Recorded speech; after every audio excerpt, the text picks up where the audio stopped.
जीवन मायके में गुजार दूंगी, लेकिन अपने जीते जी सौत की सेवा नहीं करूंगी। अब एक बात बताओ मंथरे, हमें क्या करना पड़ेगा? बोले एक काम करो, दुई वरदान धूप धिंग थाती, मांग हुआ आज जुड़ा बहु छाती। तो क्या क्या वरदान मांगने हैं? सुत ही राम राम ही बनवासु, ये अपने बेटा भरत जी के लिए राज्य गद्दी मांग लो और राम जी के लिए वनवास मांग लो।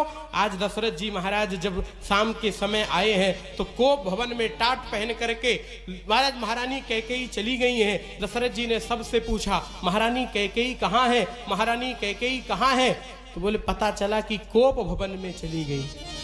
कोप भवन सुनी सकुचेऊ राऊ, भयवश आंगहू न धारिये पान। कोप भवन में राजा दशरथ जी जैसे पहुंचे, आहा देखो क्या गति होती है।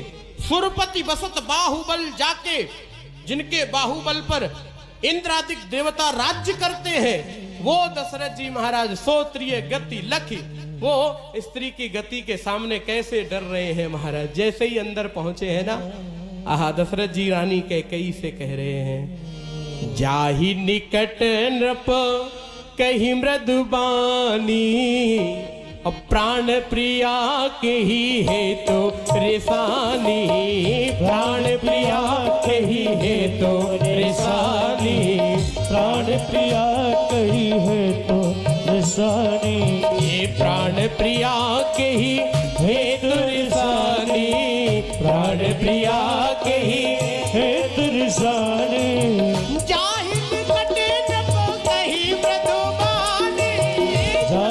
कटन कहे नदवानी, प्राण प्रिया कही है तो रेसानी, प्राण प्रिया कही है तो रेसानी, प्राण प्रिया कही है तो रेसानी। ए प्राण प्रिय तुम नाराज क्यों हो? बोलो बोलो कारण तो बताओ। गजगामिन निज कोप कर कारण मोहि सुनाओ, अपने इस क्रोध का कारण हमें बताओ। नाराज क्यों हुआ क्या, ये तो बताओ क्यों का नाराज हो? बोलो बोलो। अच्छा एक बात मैं कहूं, चमारी वालों बुरा ना मान जाना, रानी कैकेयी ने वरदान नहीं मांगे, दशरथ जी ने खुद दिए। अब आप कहेंगे ऐसा कैसे हो सकता है? अब आप सुन लीजिए, दशरथ जी के मुंह से निकला, जो आगे आने वाली घटित घटनाएं होती हैं, कभी कभी उनका अंश हमारे मुंह से पहले ही निकल जाता है। जो होने वाला होता है उसके जो शब्द हैं, उसके जो असर है वो पहले से ही होने लगते। अब महारानी कैकेयी वरदान बाद में मांगती, लेकिन आज श्री दशरथ जी के मुख से पहले ही एक बात निकल गई। क्या निकली? दशरथ जी खुद कहने लगे, बोलो बोलो महारानी कैकेयी तुम नाराज क्यों हो, क्या हो गया बताओ ना। कहू के ही रंग ही करहू नरेशु, बोलो कौन से रंग को राजा बना दूं? बोलो।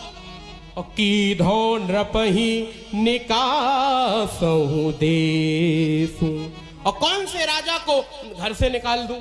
बोलो। अच्छा यही होने वाला है, तो पहले ही से कह दिया महाराज यही होने वाला है। महारानी कैकेयी ने समझा बिल्कुल पटरी बिगाड़ी, अभी तुरंत ही मांगे ले रहे, अभी तुरंत मांगने।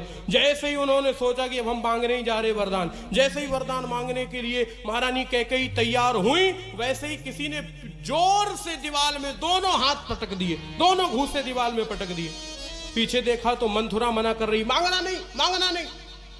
कैकेयी ने कहा, महारानी कैकेयी ने कहा ये कौन सा तरीका, अभी उतनी देर से कह रही मांगना मांगना मांगना, और जब मैं मांगने जा रही तो मना कर रही। उठ के गई कैकेयी तुरंत मंथुरा के पास में वरदान मांगने के लिए। बोले मांगे वरदान?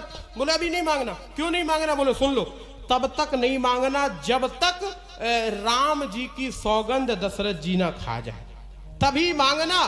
भूपति राम शपथ जब करई, तब मांगे हूँ जेहि बचन न टरई। तभी मांगना जब राम जी की सौगंध खा जाए राजा। आहा, जैसे ही महारानी कैकेयी लौट करके आई, दशरथ जी ने कहा रानी वरदान मांगो वरदान मांगो। और जैसे ही ये कहा कि वरदान मांगो, तो रानी कैकेयी ने तुरंत एक बात कही, राम जी, दशरथ जी महाराज, आप अपने बेटा, बड़े बेटा श्री राम जी की सौगंध खा करके ये कहिए कि मैं जो मांगूंगी आप वो मुझे देंगे। अपने बड़े बेटे राम की सौगंध खा करके ये कहिए। और जैसे ही ये बात महाराज दशरथ जी ने सुनी, उनके भी जमीन पैरों से खिसक गई। वो भी कहने लगे, ये क्या कह रही है रानी? देखो एक बात सुन लो रानी, मैं ये बात तुम्हें वचन रूप में कह रहा हूं। मोरे राम भरत दुइया की सत्य कहाऊं से शंकर साखी।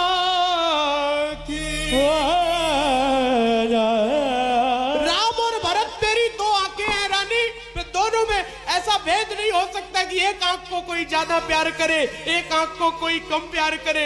ये तुम क्या कह रही हो? अपने पति पर तुम्हें भरोसा नहीं रहा नारी? तू क्या कह रही है कि मैं राम की सौगंध खाऊं? मैं रघुवंशी क्षत्रिय हूं रानी, मैं तुम्हारा पति हूं। और एक बात सुन लो, रघुकुल रीत सदा चली आई,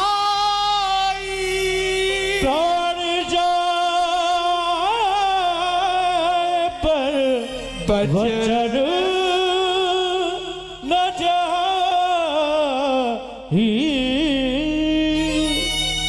रानी, मैं रघुवंशी क्षत्रिय हूं, रघुवंशी के प्राण जा सकते हैं लेकिन कभी वचन का अनुपालन रघुवंशी छोड़ता नहीं है।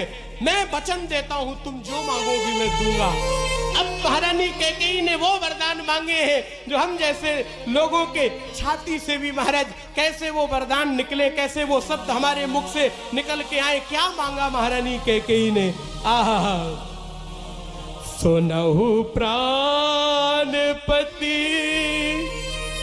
भावत जी का, देहु एक बर भरत टीका।